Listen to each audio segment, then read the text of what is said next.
First half, obviously, they just beat us bad on the boards, which was really the difference in how the game was going. I think we had too many turnovers too. We had 8, and I think they had 2, but their offensive boards, probably 13 or 14 offensive rebounds, caused a difference in shot attempts. I think it was 19. They shot 19 more times than us. It doesn't take a whole lot to Oh, wait a second. We've got to do better. We just can't give them that many opportunities to score. And we knew they were going to be aggressive. They've done that to people all year long. So at halftime, I felt like we didn't have to say a whole lot other than just a few little things offensively. We got some of that right too, but we did a much better job in the second half rebounding. Some of that had to do with our defense, because in the first half we were having to come off and help on some of the drives, and it was letting their big girls slide in behind us and get position on us to get offensive boards. So those kind of things kind of go together. I thought defensively in the second half we did a much better job. They got a couple of easy looks around the basket, but we stayed in front of them better. We got over some screens that we needed to get over. It made all the difference in the world on the boards. Offensively, we shored a few things up. We knew they were going to be aggressive. We knew they would double us at times. We didn't know they would come at us as hard as they did in the post, but I felt like they were doing that because they didn't want to go one-on-one with us. And in the first half, we were just a little bit slow cutting. Second half, you guys saw we got some layups out of it. We got some great cuts from the high post.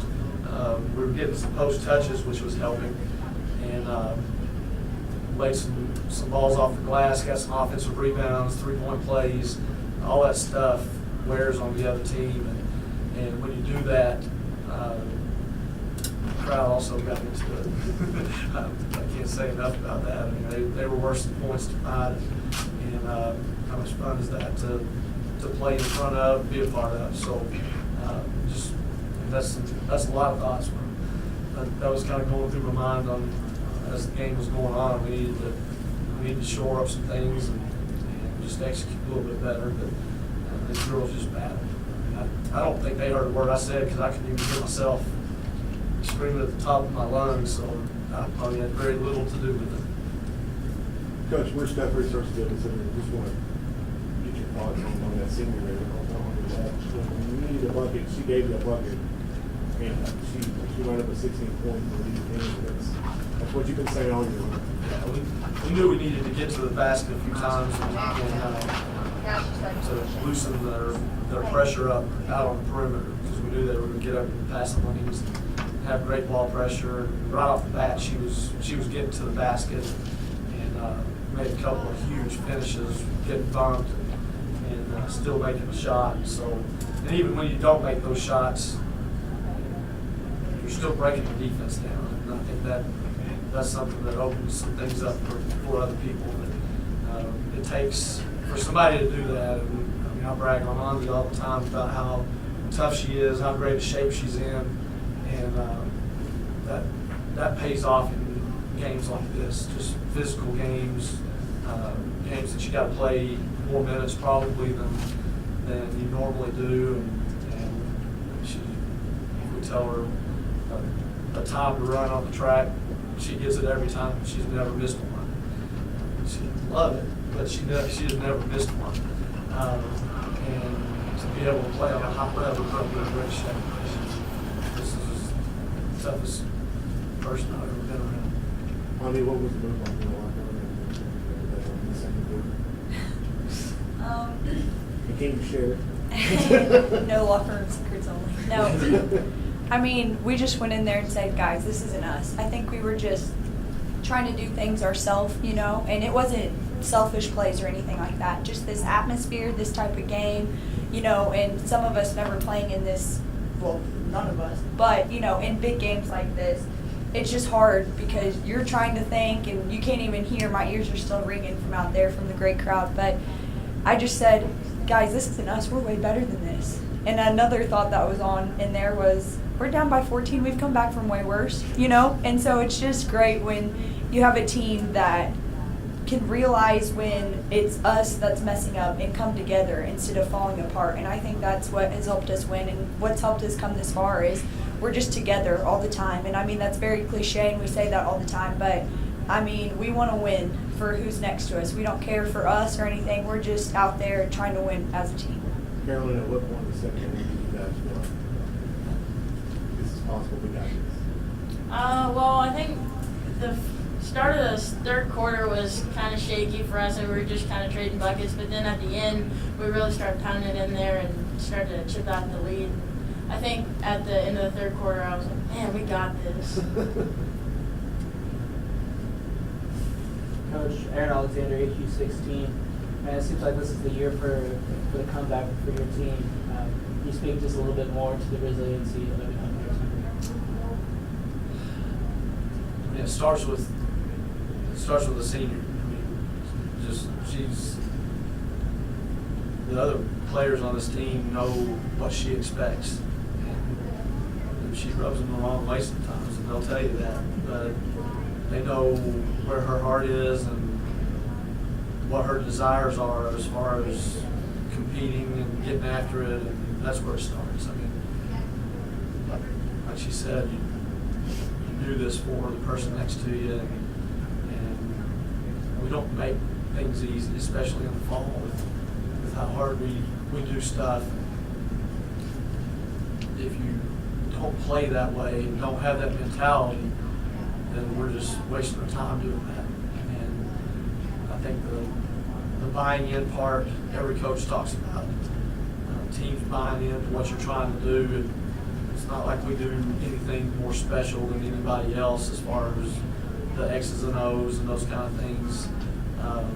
Everybody's got their own stuff that they do. But if teams buy into it, they don't hesitate. They do it for each other and do it for the school. I would be missing everything if we didn't talk about that part of it. Just doing it for what's on our jersey and the people in the stands, and those kind of things really, really matter. And especially in games where you're trying to come back, trying to make some runs, trying to right the ship out there while the game's going on, you can get some good stuff from that. And again, going back to the crowd, wow, I mean that's a lot of fun. So there's a lot more people involved in it than the 12 players on our team. They've bought in, and that will go a long ways in a lot of places in their lives. So I feel like that's what we're about. If I can get all three of you to comment on the final possession to get the stop. I mean, what was said in the huddle before that final possession? You're seeing Emporia State win a game on Friday night, hitting a shot in that same position.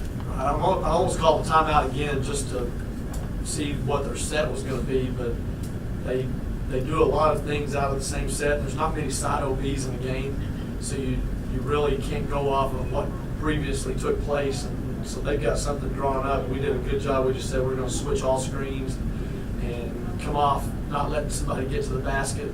Don't foul on a three. Glad Anya didn't foul on the three, but she contested the shot on a good shooter, and pulling the rebound was big too. Sometimes the shot goes up and everybody just kind of stands and watches. You still got to go get that. You can lose some games by letting somebody grab an air ball and put it back in the basket. But just being able to execute defensively there, I thought was really big. We knew 4.4 seconds is a lot of time, and we talk about that all the time. You can catch and put the ball on the floor 2 or 3 times before the buzzer's going to sound. So you got to cover until you hear it, and then keep covering a little bit more just to make sure. I think it just comes down to heart and wanting it more. I mean, that's all defense is wanting to get that stop and wanting to win the game more than the other team. And so I think our girls just knew, hey, we got this. We just had faith in each other. If we would do our job, the other girls beside us would do our job, and we would come out on top. And so I was just really proud of how everybody locked in and was just ready. And I mean, like Coach said, the crowd, that pumps us up all the time, you know. We just can't say enough thank you for everybody that came out and just really giving us that energy. I mean, they probably didn't even know what play they were running, to be honest, because we couldn't hear half the time either. So that really helps to have them on our side as well. Even at timeouts. They probably don't ever hear what I say. We didn't come back all that way just to lose on the last second shot. I think it was all heart and all just going out there and doing it. I think we got a good contest and rebound, and we just executed what we needed to do. And then the offensive possession before that set it up when Sidney Jones hit the shot to put you back on top. Can you talk about that possession? Was it where she rebounded, or did we do a play? I think we did. High-low. Yeah. Oh, yeah, we ran a quick hitter. I just saw her open and hit her. To get into, we ran a quick hitter to get into high-low. We thought we might be able to get a penetration, maybe get it to the basket, dump it down for a layup. We went back to the high post, and Sydney did a great job sealing. She sealed real good, and I just threw it in there, Yeah, hoping that she'd get a shot off and make it. The backside was wide open. No more specific questions, please. Yeah. We need to watch film first. before we ask It was all a blur. We ran it out. We ran it out. I don't know. All right. Anything else from the budget? Okay, thank you. Thanks, guys.